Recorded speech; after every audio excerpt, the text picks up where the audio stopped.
అలాగే ఎంతో దూరం నుంచి మా సార్ కేకేయడం వల్ల మీరు ఇక్కడికి వచ్చారు. దానికి కృతజ్ఞతలు చేస్తూ నేను అడిగేదల్లా మిమ్మల్ని ఒకటేనండి. ఇప్పుడు ప్రతి టీచర్స్ ఇక్కడ చెప్తున్నారు, చెప్పిన పాయింట్ ఏంటంటే మా అబ్బాయి చదువుతున్నారా లేదా అని. వీళ్ళ కాకుండా పేరెంట్స్గా మీకు ఆ బాధ్యత ఉందా లేదైతే అది మీ డిసిషన్, అది మీ ఇష్టం. కానీ ఒక టీచర్ అబ్బాయి తప్పు చేశాడని కొట్టాడంటే ప్రతి పేరెంట్స్ మా అబ్బాయిని కొట్టాడు అంటున్నారు తప్ప మా అబ్బాయి ఏం తప్పు చేశాడండి కొట్టినారు అసలు అడిగినారండి మామూలుగా ఉన్నారు. అంటే నేను ఇక్కడ ఉన్నానండి. ఇప్పుడు వ్యసనాల కంటే మా వాళ్ళు చాలా అవ్వడైపోయారు. నేను ఇక్కడ చదువుతున్నాను, సంవత్సరం జాయిన్ అయినప్పుడు నేను 10th క్లాస్ అండి. మా క్లాసులో ఉన్నారు, బయట క్లాసు తమ్ముడు ఉన్నారు. టీచర్స్ అనేది రెస్పెక్ట్, మాతా పిత గురువు దైవం అంటారండి. ఇప్పుడు ఒకడు మంచి పని చేశాడంటే వీళ్ళ తల్లిదండ్రుల పేరు ఏం పేరంటే ఎలా పెంచారు, పద్ధతిగా పెంచారు. అలాగే వాడు చెడు చేసిన కారణం కూడా తల్లిదండ్రులేనండి, గురువులు కాదు. గురువుల బాధ్యత ఏంటంటే ఉన్నంతకాలం అరే నాన్న అది కాదురా ఇది కాదురా అని చెప్పేసి ఒక విధంగా చెప్తారు. కానీ ఆ ఒకే క్రమశిక్షణలో వెళ్ళకపోతే కారణం వాళ్ళ తల్లి వాళ్ళ తండ్రి. నేను ముఖ్యంగా చెప్తున్నాను ఎందుకంటే వాడు వెళ్ళే దారి మంచిది కాదండి.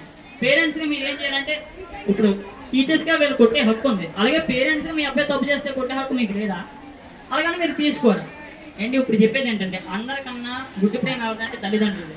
ఇప్పుడు మా సార్స్ కొట్టారంటే నన్ను కొట్టిన ఎవరు కొట్టిన మా పేరెంట్స్ వచ్చి ముందు మా సార్స్ చెడతారు అంతే.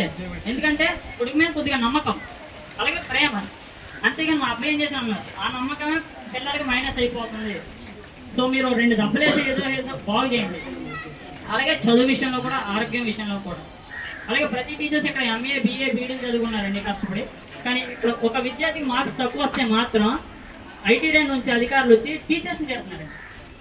నేను చెప్తున్నాను సాక్ష్యంగా ఉన్నాను, టీచర్స్ని తిడుతున్నారు. కారణం మీరు చెప్పే దాంట్లోనా మీ అబ్బాయి వినే దాంట్లోనా అంటే వినే దాంట్లోనండి. చెప్పేదంటే చెడు ఎవరు చెప్పినా యూత్ని ఎక్కించుకుంటానే కానీ మంచి చెప్తే మాత్రం ఒకటి అంటలేదు. ఒక నాన్న కొట్టడం ఒక నేను కొట్టడం ఒక నాన్న తిట్టడం ఒక నేను తిట్టడం తప్ప. మీ అబ్బాయిని అడగండి, పిల్లల్ని ఎవరో ఉన్నాడు పైగా తమ్ముడు కొత్తగా వచ్చిన పిల్లలకైతే టీచర్స్కి రెస్పెక్ట్ ఇస్తలేదండి. ఒక విధానం ఉండాలండి. ఒక పిల్లోడు తప్పు చేస్తే అసలు పిల్లల్ని పెంచే విధానం ఏంటంటే పిల్లలు పెంచేది నాకు తెలిసిన కాదు నేను చెప్తున్నానండి. 1వ సంవత్సరం అన్నప్రాసన కాడ నుంచి 5వ సంవత్సరం వచ్చేంత వరకు రాజులా పెంచాలి. 6వ సంవత్సరం నుంచి వాడికి 14, 15 దాకా బానిసలా పెంచాలండి. బానిసలాగా ఆ 17, 16 నుంచి ఒక స్నేహితులా చూడాలి. అంటే రాజులా చూసుకోవచ్చు ఓకే. బానిస అంటే మరీ అంత కాదండి, ప్రేమ ఉండాలి, స్ట్రిక్ట్గానే ఉండాలి. ఇప్పుడు మీరు స్ట్రిక్ట్గా ఉంటే రేపొద్దున వాళ్ళ జీవితానికి మీరే మొదటి మెట్టు అవుతారు. ఇది నేను చెప్పేది మెయిన్ పాయింట్. ఇది కొన్ని పేరెంట్స్ గురించి ఒక కథ చెప్తున్నాను ఏమనుకోకండి. ఒక మహానుభావుడు గురించి ఏంటంటే కొంతమంది పేరెంట్స్ ఏంటంటే నాకు సంపాదన కుదురుతూ లేదు మా ఇంట్లో ఆర్థికంగా పరిస్థితి బాగాలేదు అనుకొని వాళ్ళ అబ్బాయిని చదువు పంపించేసి పనిలోకి తీసుకెళ్తున్నారు. అది తప్పండి. ఒక కథ చెప్తానే వినండి. అలాగే 5 కుటుంబం అండి, ఒక కుటుంబం, ఒక భర్త భార్య 5 పిల్లలు. 5 పిల్లలు ఒక అబ్బాయి అండి చిన్న 2వ వాడు కష్టపడి ఇంతప్పటి నుంచి పనికెళ్తూ చదువుకొని వాళ్ళకి శ్రీకాకుళం క్లాస్ అయితే నాకు తెలియదండి. వాళ్ళ నాన్న చేపలు పట్టడానికి వెళ్తారండి, వాళ్ళ అమ్మ వేరే ఇంటికి పని చేస్తే వెళ్తారండి. ఆ అబ్బాయి చదువుకుంటూ ఒక గొప్ప స్థాయికి వెళ్ళి అక్కడ నుంచి ఒక యూనివర్సిటీకి వెళ్ళి ఆ యూనివర్సిటీ నుంచి ఒక మిసైల్ లాంచ్ చేసే వ్యక్తి అవుతారు. ఆయనే మన అబ్దుల్ కలాం గారండి. అలాగే వాళ్ళ తల్లిదండ్రులు కూడా నాకు కూడా ఎక్కువ బస్తాలు కావాలి, ఈ కోటికి ఇంత డబ్బులు కావాలనుకుంటే ఇప్పుడు ఉన్న అబ్దుల్ కలాం గారి పేరు ఎవరికీ తెలియదు, అసలు తెలియదండి. అలాగే వాళ్ళ తల్లిదండ్రులు ఏమనుకున్నారంటే నా కొడుకు నేను పని చేసుకున్నాం కాదు, వాడు చదువుకుంటాకి చదువు బాగుండాలని వాడిని చదువుకొని ఇచ్చారు. అలాగే ఆయన గొప్పగా చదువుకొని ఫస్ట్ ప్రెసిడెంట్ ఆఫ్ ఇండియా అయ్యారండి. అలా తప్ప విషయం కాదు, ఫస్ట్ ప్రెసిడెంట్ ఆఫ్ ఇండియా.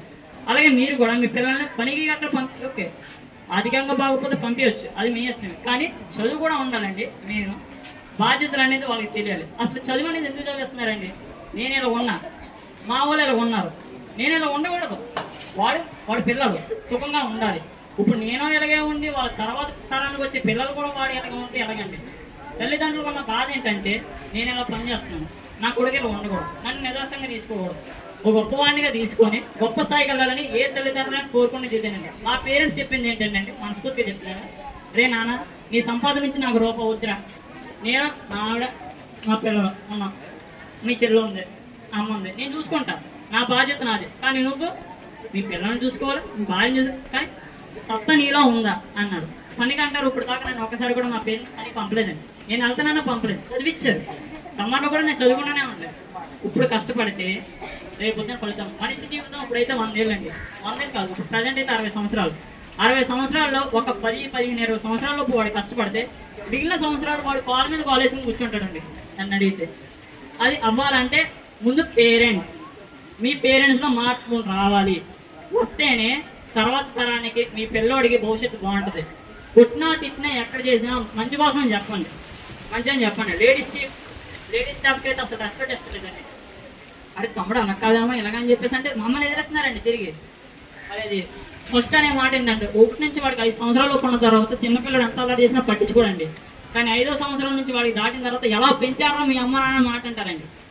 ఒక పిల్లవాడికి అన్న తర్వాత కష్టపడి పెంచిన తర్వాత ఇన్ని సంవత్సరాలు పెంచుతుంటే పిల్లల దగ్గర నుంచి కోరుకునేది ఎలా పెంచారని అనిపించుకుంటాకండి. మాట చెప్పండి తల్లిదండ్రులు,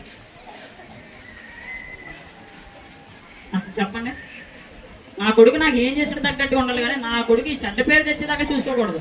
అది కూడా మీ చేతిలోనే ఉంది, అది గురువుల చేతిలో ఉంది. మా గురువులు అంటారా మాకు తండ్రి తల్లిగా చూసుకుంటున్నారు, మమ్మల్ని ఇబ్బంది లేకుండా తల్లిగా తండ్రిగా నిదర్శనం ఉంటున్నారు.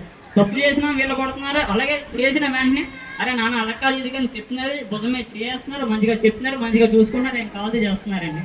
అది ఇప్పుడు మా టీచర్స్ అండి. ఇలాంటి టీచర్స్ దొరకడం మాకు చాలా అదృష్టంగా భావిస్తున్నాం.